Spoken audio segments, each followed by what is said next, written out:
movie. My wife and I watched Big Hero 6 the other night. It was actually out around the same time as Interstellar, I think, and there was a weekend where I was thinking we could either see Interstellar or we could see Big Hero 6, and we saw Interstellar, which was great and fine and awesome to see in a giant IMAX. This movie was totally cool to see in our living room, and it was great. There were a lot of things I really liked about it. We both liked it a lot. For me, what struck me right away was it had a kind of an Iron Man style, like create your own superhero quality to it, which was really nice because you have all these like smart MIT style kids that, you know, basically need to go on this big mission and they need to use technology in order to do what they need to do. And so like Iron Man, they're like building their own suits and building their powers, and there's something really awesome and empowering about that, also because they're students at school and kind of using, you know, what they're majoring in and what they're learning. And so that was really fun. As usual, my wife knew right from the beginning who the bad guy actually was. I don't want to spoil anything, but the person in the kabuki mask, she knew who that was right from the beginning, and this stuff just kind of goes right over my head. I'm like, no, he's a good guy, you know, that kind of thing. But, you know, the animation was beautiful. I loved the realization of San Francisco crossed with Tokyo. I think they called it San Fransokyo, which was fantastic. And because I've been to both cities, it was really cool to see different elements of like, oh, that totally looks like Tokyo. That looks like San Francisco. That looks exactly like a cross between the two. I love the way the Golden Gate Bridges had like a, you know, Japanese arch thing going on, and all sorts of great little details like that.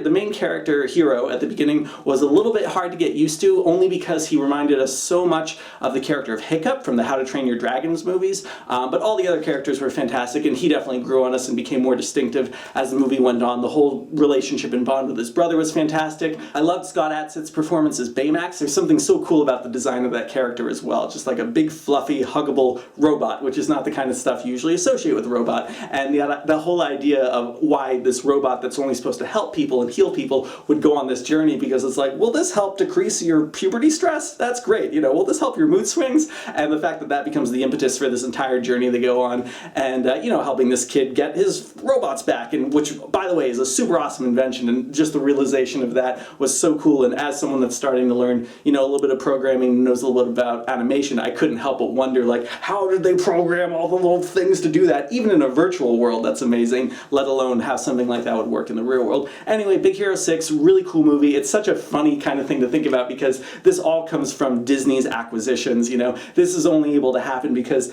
Disney owns both Marvel and, you know, a lot of the creative talent from Pixar. So you have people like John Lasseter and Ed Catmull, like, you know, making this movie for Disney, but then it's an obscure Marvel property from, I think, like the 90s or something like that. But anyway, if you haven't seen it yet, I highly recommend you check it out. It's for kids, for adults, it's all fantastic, really feel good, fun, you know, emotional, bombastic, good time movie. Not bombastic, that doesn't make sense. It's not bombastic. Check it out, 5 stars with a confidence of 3.